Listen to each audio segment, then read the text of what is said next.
Bonjour, aujourd'hui c'est le retour de Jurassic Park. On va vous parler de Jurassic Park 3, le film où Alan Grant revient et regrette instantanément. Il y a des suites qui veulent réinventer la saga, d'autres qui veulent conclure une trilogie. Et puis il y a Jurassic Park 3 qui veut juste dire on a un Spinosaurus, on va le montrer toutes les 10 minutes. Voilà.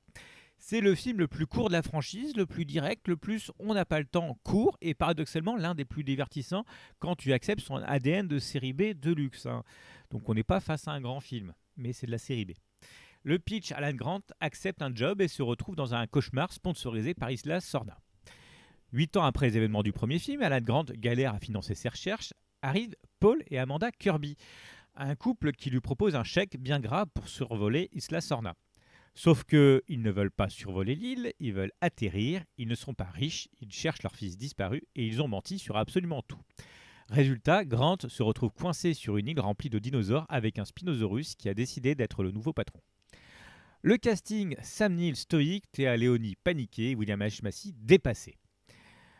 Alors Sam Neill reprend le rôle d'Alan Grant, hein, toujours traumatisé par les raptors, toujours allergique aux enfants et toujours impeccable. Théa Leoni, Amanda Kirby, passe 90 minutes à crier le prénom Eric comme si elle jouait dans un opéra. William H. Macy, Paul Kirby donc, est un faux millionnaire, vrai loser mais attachant.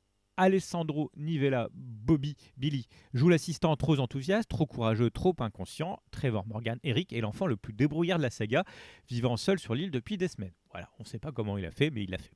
Le casting fonctionne parce que tout le monde joue ça au premier degré, même quand le scénario part un peu en freestyle. Le Spinosaurus, c'est le nouveau caïd de l'île. Le film a une mission, faire du Spinosaurus la nouvelle star. Et il y arrive. Il détruit un avion, il poursuit les héros dans la jungle, il affronte un T-Rex et gagne. Il revient toutes les 10 minutes comme un ex toxique. Il nage, il court, il casse tout. C'est le dinosaure le plus agressif de la trilogie originale. Il n'a pas de subtilité, mais il a un peu de style. Les raptors plus intelligents, plus organisés, plus coiffés. Les raptors reviennent avec un nouveau design, des plumes. Parce qu'entre-temps, on a découvert qu'ils avaient peut-être des plumes, hein. Voilà.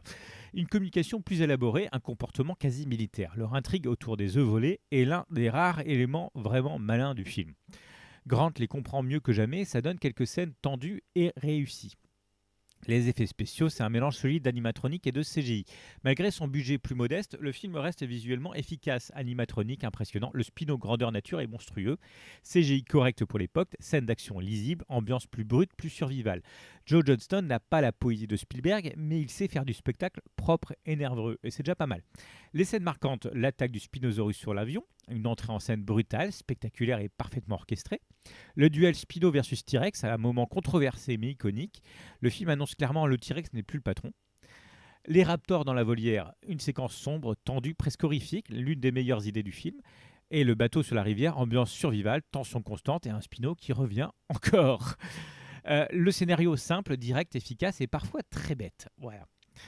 Le film ne cherche pas la profondeur du premier, la noirceur du deuxième ou la philosophie du roman, hein. Il veut juste faire courir les personnages et il le fait bien. Mais il faut accepter des décisions stupides, des cris inutiles, des coïncidences énormes et un final un peu abrupt. L'humour involontaire, c'est un festival, hein. Amanda qui hurle Eric toutes les 30 secondes, Grant qui hallucine un raptor dans un avion, scène culte, les Kirby qui se disputent en pleine jungle comme dans un dîner de famille, et le téléphone satellite qui sonne dans le ventre du Spinosaurus. Ouais, c'est n'importe quoi. Le film ne se prend jamais trop au sérieux et ça le rend attachant. Les défauts, bon, on s'en fiche un peu, mais il y en a quand même. La durée est trop courte, 1h32, ça file à toute vitesse. Surtout qu'on a l'impression qu'il manque des bouts. Les personnages secondaires sont sacrifiables et parfois sacrifiés.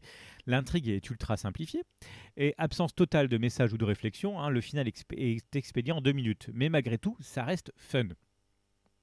Alors, des petites notes comme d'habitude. Action 4 sur 5 parce que le rythme est constant, les scènes sont efficaces. Les effets spéciaux 4 sur 5. Les animatroniques sont impressionnants.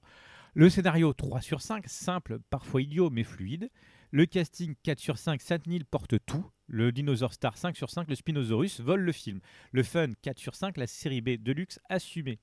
Conclusion, c'était un Jurassic Park mineur mais un divertissement majeur. Jurassic Park 3, c'est un film court, un film nerveux, un film imparfait, un film qui ne cherche pas la grandeur, un film qui assume son côté survival dino.